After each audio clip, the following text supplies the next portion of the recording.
Está na sua Bíblia ou está na tela? Tem uma tela aqui também, na frente aqui? Eu estou acompanhando aquela de lá. No ano em que morreu o rei Uzias, eu vi o Senhor assentado sobre um alto e sublime trono, e o seu séquito enchia o templo.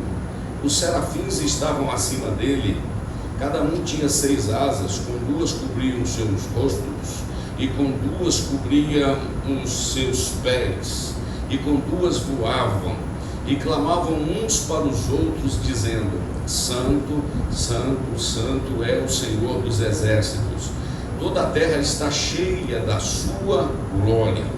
E os umbrais das portas se moveram com a voz do que clamava, e a casa se encheu de fumo ou de fumaça.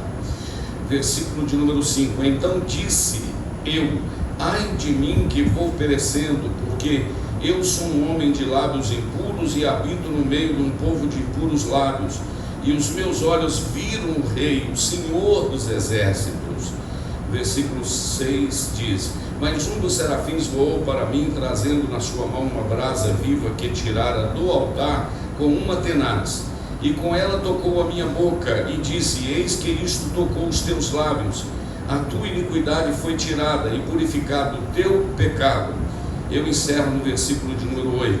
Depois disto ouvi a voz do Senhor que dizia: a quem enviarei quem há de ir por nós? Então disse eu: eis-me aqui, envia-me a mim.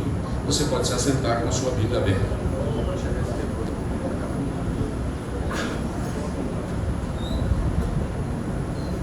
Muito bem, vou deixar os irmãos assentarem. Aqueles que tiverem de sair também certamente sairão, mas eu quero que você assente-se e olhe para cá, por favor. Sempre que lemos esse texto, eu fiz questão de ler os 8 versículos, porque de tudo que eu vou falar, o mais importante é a palavra que eu vou ler. Sempre que nós pregamos nesse texto, principalmente eu que trabalho com missões, e eu quero mais uma vez agradecer essa igreja pela parceria na obra missionária, viu, pastor Leonardo? Tem feito toda uma diferença nos projetos missionários. Sempre nós utilizamos esse texto para falar de missões, e o ponto alto do texto é o capítulo de número 6, é o versículo de número 8, que diz: a quem enviarei quem há de ir por nós? Eu sei que esse texto é um texto usado pelos pregadores para falar de missões, por exemplo, mostrar a responsabilidade e a chamada de Isaías, mas hoje eu não quero tratar nessa ótica, hoje eu não quero tratar nesse foco. Eu quero, em rápidas palavras, descrever para você uma visão de um culto no céu, uma visão de um culto no céu. Como é um culto de adoração pela orquestra, pelo coral, glória a Deus pela vida de vocês, eu quero falar algumas coisas relacionadas a este culto que Isaías assistiu no céu. A primeira coisa que eu quero te dizer é que o céu está em movimento. Não, vou falar outra vez. O céu está em movimento. Quando nós abrimos a nossa Bíblia no livro de Apocalipse, capítulo 4, versículo 8, João teve uma visão que no céu ele declarou que o céu é culto 24 horas. 24 horas. 24 horas. Você que fica estressado, quando chega atrasado 7h30, 7h40 e quer que o culto termine às 9h, se eu fosse você, ia acostumando, porque no céu o culto é 24 horas. Então, se eu fosse você, ia acostumando. Amém? 24 horas. O céu está em movimento. Aleluia. Outra coisa que eu gostaria de dizer para você, que não foi Isaías só que assistiu um culto ou uma movimentação no céu. O profeta Ezequiel viu o céu em movimento. Daniel viu o céu em movimento. Eu encontro também o apóstolo Paulo declarando que ele teve uma visão e foi levado até o 3º céu. Olha só para mim. E ele viu coisas tão tremendas que ele demorou 14 anos a contar algumas coisas. E dentre as coisas que ele contou, eu disse: eu vi coisas que não é possível contar ao homem, diante de coisas tão fenomenais que ele viu no céu. Pode olhar aqui para mim, irmão, eu não estou pedindo não, eu sei o que eu estou falando, eu só estou conseguindo ganhar aqui sua atenção. Olha para cá. Então Paulo também declarou no céu algumas coisas fenomenais que ele viu lá. Mas eu também gosto de lembrar que o salmista Davi, no Salmo de número 24, ele viu uma cena maravilhosa no céu. Ele assistiu, pastor Narciso, o senhor que é ligado à música, e o senhor tem muita graça para isso, né? O meu ministério é muito ligado à música também. Eu amo adorar ao Senhor. Aleluia. O salmista Davi, ele viu um coral cantando no céu. Em 4 versículos ele viu algo fenomenal. Ele disse assim: levantai, ó portas, as vossas cabeças. Ele assistiu no céu isso e declarou: levantai, ó portas, as vossas cabeças, que está chegando aí o Rei da Glória. E o outro coral responde com a seguinte pergunta: quem é este Rei da Glória? E o outro coral responde: o Senhor poderoso na guerra. Ele é o Rei da Glória. Ele está descrevendo a chegada de Jesus no céu, após o seu nascimento, a sua vida, a sua morte, a sua ressurreição. Ele está voltando para o céu depois de 40 dias após a sua ressurreição, e ele está entrando no céu. E Davi descreve: levanta as portas aí, porque o Rei da Glória está entrando. E o coral pergunta: quem é este Rei da Glória? E o outro coral responde: o Senhor poderoso na guerra. Que Senhor poderoso na guerra é esse? Era Jesus, que havia vindo aqui, havia vencido o mundo, vencido o pecado, vencido o diabo e vencido a morte. Estava chegando triunfante no céu. O Senhor poderoso na guerra. Mas daí a pouco, ele repete o versículo e diz: levantai, ó portas, as vossas cabeças, porque está chegando aí o Rei da Glória. Aí o coral pergunta pela segunda vez: quem é este Rei da Glória? Aí o outro coral responde pela segunda vez: só que não é o Senhor poderoso na guerra. O outro coral responde: o Senhor dos exércitos. Aleluia! Ele é o Rei da Glória. Na primeira chegada no céu, ele chega sozinho como poderoso na guerra. Mas na segunda chegada ele não chega sozinho, ele chega com um exército. E esse exército que é a igreja, que está chegando atrás dele num grande coral, cantando lá na glória. Então Davi teve esta visão maravilhosa lá na glória. Graças a Deus que eu estou conseguindo, tem muitos irmãos que já compreenderam. Mas eu não quero falar de Davi, eu quero correr logo para Isaías, porque o profeta Isaías, eu não vou falar detalhes sobre Isaías, mas só para você ter uma noção. O profeta Isaías, ele foi o profeta chamado profeta messiânico. O seu livro é chamado de pequena Bíblia, ou de mini Bíblia, porque assim como a Bíblia tem 66 livros, o livro de Isaías tem 66 capítulos.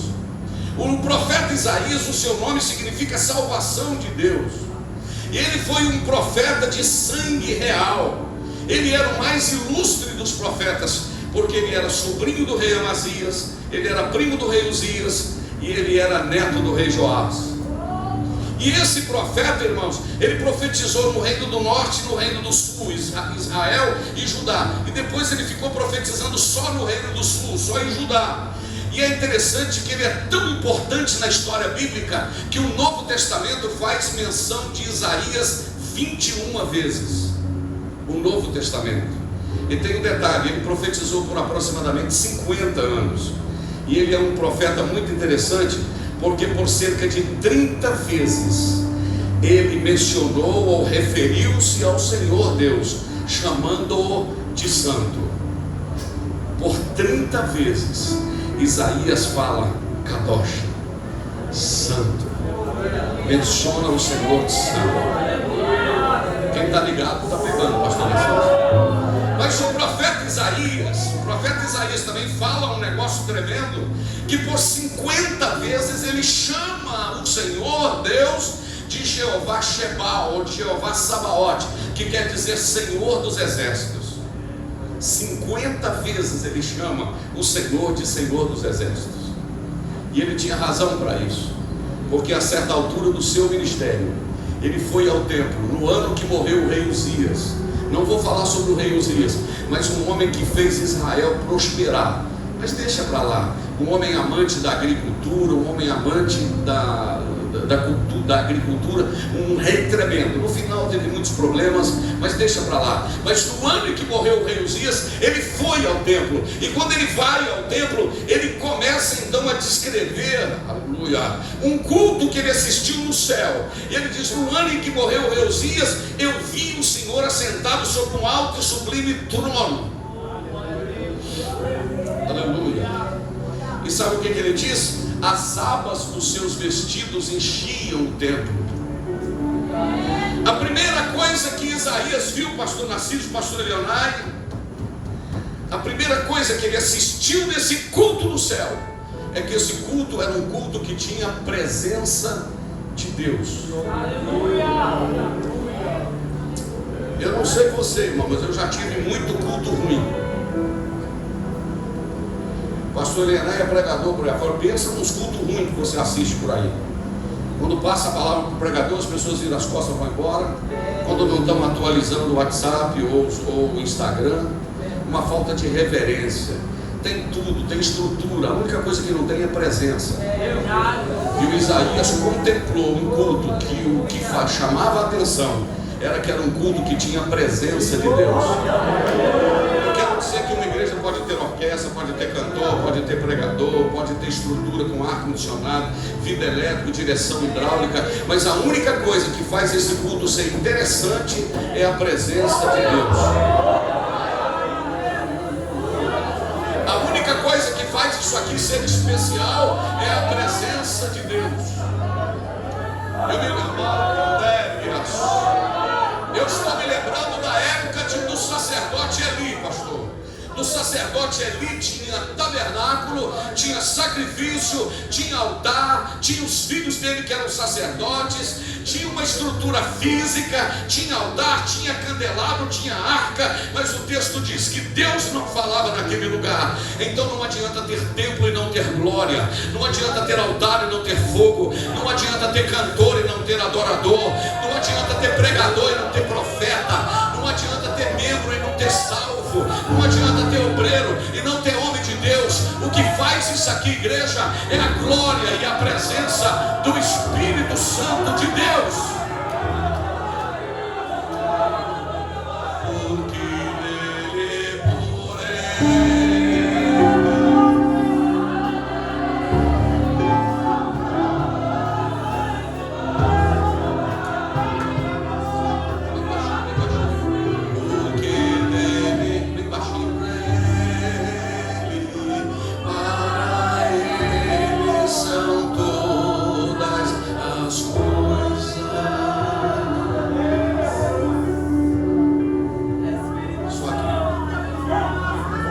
Isaías viu um culto que Deus estava nele.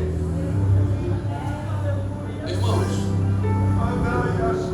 eu hoje me considero idoso, eu vou fazer 63 anos de idade. Eu já rodei por esse mundo, irmãos. Só em Cuba eu já fui 20 vezes. Nos Estados Unidos eu já fui 50 vezes nos Estados Unidos. Eu já morei um tempo nos Estados Unidos. Eu conheço esse Brasil de ponta a ponta. Já preguei em Belenzinho esses dias. Antes de ontem eu estava pregando em Curitiba. Eu preguei por esse Brasil afora. Mas o que mais me encanta na igreja não é o lugar do culto, é o adorador. Porque culto sem presença de Deus não faz sentido. Não faz sentido. Eu penso que a igreja brasileira, eu estou falando do contexto da Assembleia, não tem nada a ver com a igreja de ninguém. A igreja precisa repensar o seu culto. Porque pessoas entram e dizem: não gostei do culto. Deixa eu te dar uma notícia: quem tem que gostar do culto não é você, não. Porque o culto é para Deus. Quem tem que gostar do culto é Deus. Ah, não gostei. Quem não gostou do culto? O culto não é para você, o culto é para Deus.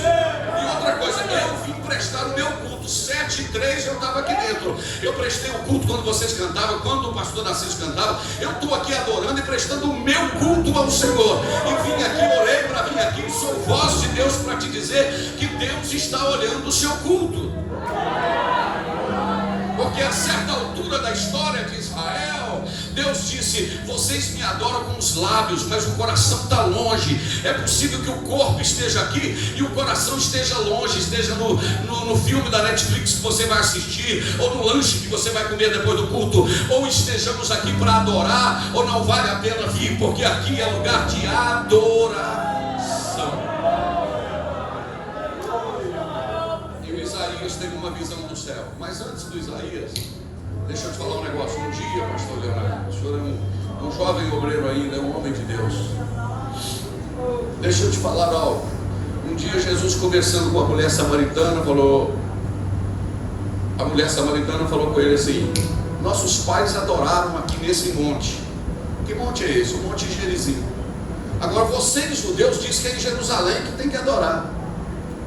Afinal de contas, a gente deve adorar aqui no Gerizim ou em Jerusalém?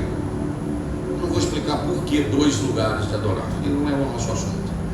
Nossos pais adoraram aqui no Monte Gerizim, no Samaritano. Agora vocês, judeus, dizem que é em Jerusalém. Eu não sei onde se deve adorar. A samaritana falou. Sabe o que Jesus falou? A hora vai chegar, e ela chegou, em que os verdadeiros adoradores não adorarão ao Senhor nem aqui no Monte Gerizim, nem em Jerusalém, mas adorarão o Pai em espírito e em verdade. Porque Ele procura, preste atenção na palavra, porque Ele procura os verdadeiros adoradores. Então deixa eu resumir isso tudo para você. Deus não está procurando o lugar da adoração, Deus está procurando o adorador.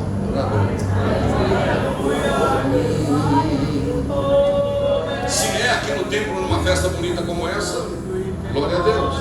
Mas se é no Hospital Márcio Cunha, como a minha sogrinha, a Ernestina, depois de 50 anos de crente, morrendo de câncer, pesando 28 quilos, cantou no leito do hospital, pesando 28 quilos, com a boca funda, os olhos fundos, a pele colada nos ossos. Você me dá um tom aí, por favor. Deixa eu ver se é Mi maior. Com a boca funda, os olhos fundos, pele colada nos ossos, gemendo pelas dores do câncer, no pâncreas, no fígado. E eu na beira da cama dela com a minha esposa e o meu sogro em pé. Ela parou de gemer e começou a cantar assim: Cristo Jesus é fiel amigo, Ele só,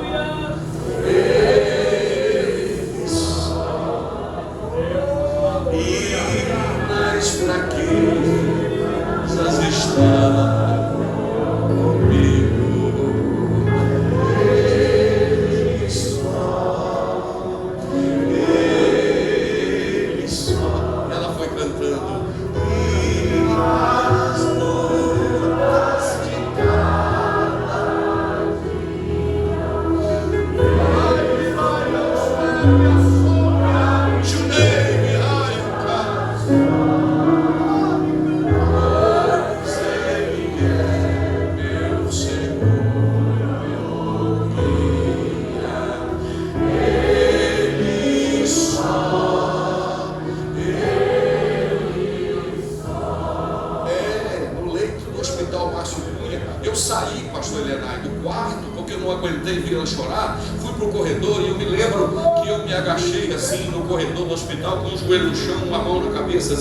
A minha esposa do meu lado, e eu falei: Deus, eu não entendo como é que uma mulher depois de 50 anos de crente, morrendo de câncer, ainda é capaz de cantar que Cristo Jesus é fiel amigo. O Senhor me perdoa, mas eu não entendo.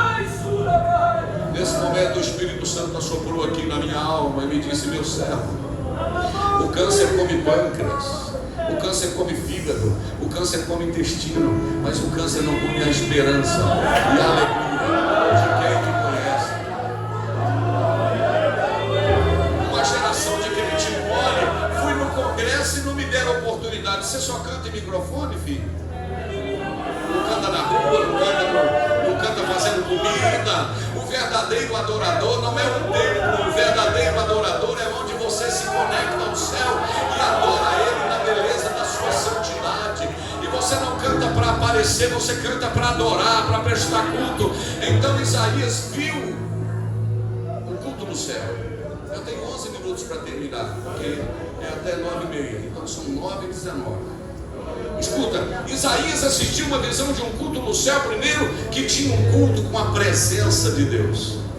Irmãos, culto com a presença de Deus não tem explicação. Número 2, o texto diz que ele viu os serafins que estavam acima dele, cada um tinha 6 asas, com 2 cobriam seus rostos, e com 2 voavam, e cobriam seus pés, com 2 voavam, e clamavam e dizia: Santo, Santo, Santo é o Senhor dos exércitos. Primeira coisa, culto com presença de Deus. Segunda coisa, adoradores reverentes. Aí eu sabia que você não ia falar amém, mas eu vou explicar para você falar. Adoradores reverentes.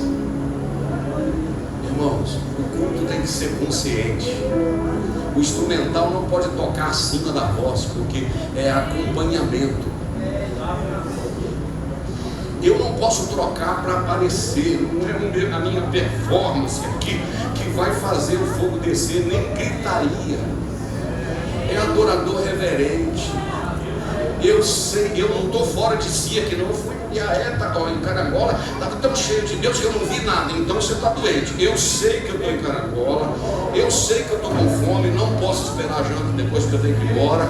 Eu sei que eu tenho que ir para Ipanema, eu sei que o pastor Daniel é meu companheiro, eu sei que eu tenho que botar gasolina no meu carro, porque já está só com 2 pontinhos. Eu sei que eu tenho que lecionar a escola dominical amanhã, eu sei que eu estou pregando para o coral, para a orquestra, eu sei que o pastor dessa igreja é o pastor Elianai Maia, e o pastor Sebastião, seu pai, está ali, presidente de honra, e estou aqui adorando, irmãos. Adoração consciente, adoração reverente. Não é cantando, mascando chiclete, ou cantando, olhando para celular e fazendo selfie. Eu estou num ambiente sagrado. Isso aqui é um ambiente sagrado. Tem alguém recebendo esta palavra aqui? Se não estiver gostando, ainda dá tempo para ir embora. Mas eu quero te dizer que aqui é ambiente de adoração. Adorador reverente.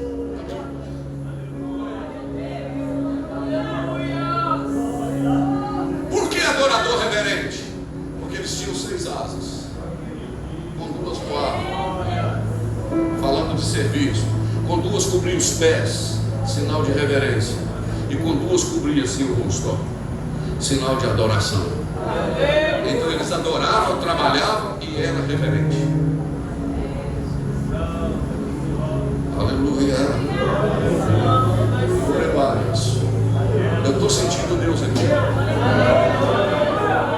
Então o culto tinha a presença de Deus, número 1. Segundo, adoradores reverentes. Gente disciplinada. Que não é de qualquer maneira, é disciplinada. Adoradores reverentes. Número 3. O louvor era de exaltação. Meu filho, tenho uma notícia para você. Aqui não é show do milhão. Aqui não é aquele negócio que tem lá nas televisões que a pessoa vai cantar para que vira cadeira. Esqueci como é que é. Não fala não, que eu vou achar que você está acompanhando. Eu esqueci. Você vai fazer o teste lá para cantar. Não. Aqui é a adoração. E a sua adoração tem direção. Não é aqui, ó. Não é glória ao Jander. Não. Eles cantavam e diziam: Santo, Santo, Santo é o Senhor dos exércitos. Agora eu queria que você já sabe disso, mas não custa lembrar. Eu vou lhe perguntar: os serafins cantavam dizendo Santo, Santo, Santo é o Senhor dos exércitos, direcionando o Santo, Santo para... Assim eles falavam com Deus que ele era santo, santo, ou como é que era que está dizendo o texto aí? Eles diziam o quê? Eles diziam para quem? O texto está dizendo que eles diziam uns para os outros: Santo, Santo, Santo. Não é você não. Os serafins cantavam um para o outro e diziam: Santo, Santo, Santo é o Senhor dos exércitos. Porque o culto tinha a presença de Deus, os adoradores eram reverentes e tinha o direcionamento certo. Se o pastor Narciso tocar para a glória dele, ele perdeu o tempo. Só foi uma apresentação, mas eu sei que ele toca para a glória dele. Se você canta para a glória dele, aleluia, pode ficar tranquilo que o céu vai se manifestar, a glória. Eu queria só ensaiar com você um negócio aqui. Que você virasse para um irmão que está do seu lado e dissesse santo, santo, santo 3 vezes, e depois olhasse para cima e apontasse o dedo. Só para ele entender que santo não é você, é Deus. Vamos lá, 1, 2, 3, vira para uma pessoa que está do seu lado.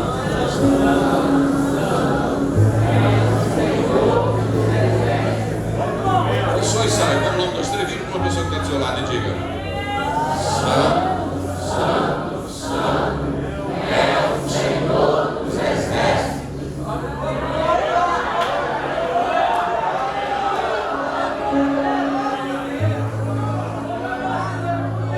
Agora os 30 segundinhos, eu já estou terminando.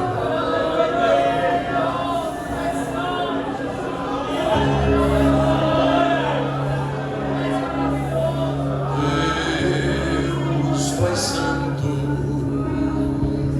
Deus, tu és santo. Engrandeço e exalto ao teu nome. Deus, tu és santo. Deus, tu és santo.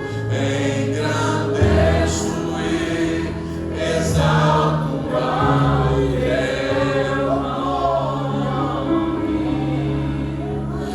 Escute, o culto tinha presença, o culto tinha reverência e o culto tinha adoração a quem merece. Mas como eu não tenho mais tempo, eu dependeria de pelo menos 1 hora para discorrer essa mensagem. Mas não é problema nenhum, eu consigo compactá-la aqui, já estou terminando. Mas esse culto tinha uma quarta coisa. Esse culto tinha anúncio da palavra e demonstração de poder. Porque os umbrais do templo se moveram com a voz do que falava o pastor Assis. Os umbrais do templo moveram, porque a voz de Deus faz parir as servas. A voz de Deus racha o cedro no meio.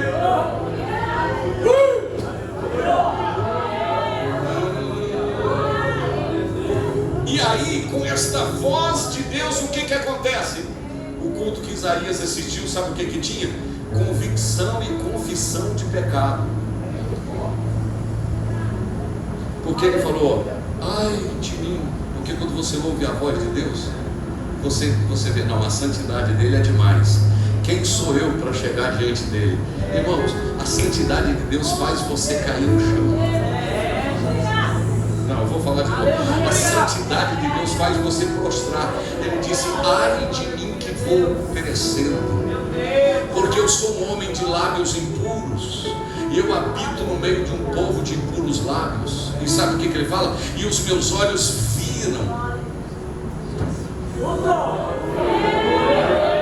E os meus olhos viram o Rei, o Senhor dos exércitos.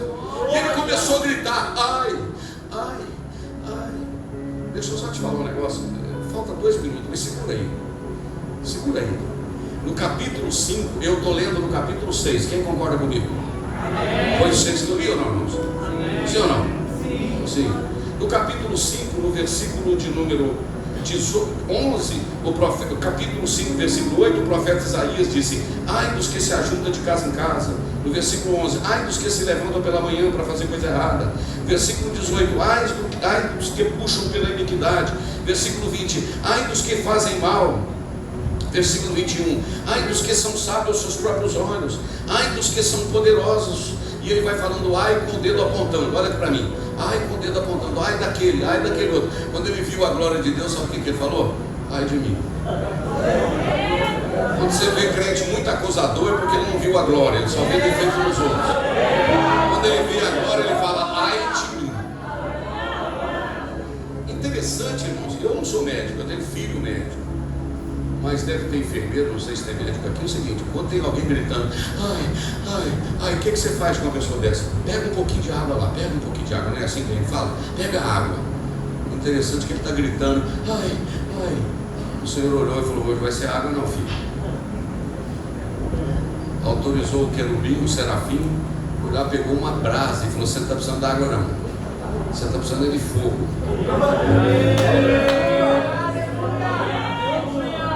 Você está precisando de fogo. E aí eu encontro agora a sexta coisa, a dependência de Deus. Quando ele viu, ai de mim. E em sétimo lugar, ele contemplou nesse culto a providência do céu, porque veio um anjo e tocou nele, e ele disse, eis que o teu pecado foi tirado, a tua iniquidade foi tirada, o teu pecado foi perdoado. Aí o versículo 8 diz assim, depois disto, diga comigo, depois. Diga outra vez, depois. O que o Senhor está falando depois? Depois que ele viu a glória, depois que ele viu o Senhor, depois que ele viu a adoração, depois que ele ouviu a voz de Deus, depois que ele caiu do chão afora, depois que ele reconheceu a sua carência, depois que ele foi tocado, aí o Senhor falou, eu estou precisando de fazer uma grande obra, eu vou precisar de alguém que possa me representar. Aí ele falou, bom, já que o Senhor está precisando, eu estou aqui. Não adianta você querer sair para fazer sem antes contemplar a glória.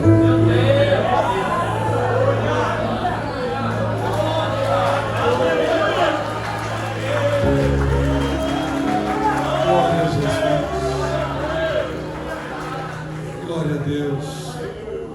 Muito obrigado. Tenho como te agradecer. Te peço perdão já por deixar tão pouco tempo uma mensagem tão maravilhosa como essa. Amém. Os irmãos estão felizes em receber essa palavra. Quer que o pastor Jander volte? Amém. Deus abençoe, pastor. Prazer. Gente, nós estamos quase encerrando. Nós vamos louvar a Deus essa noite.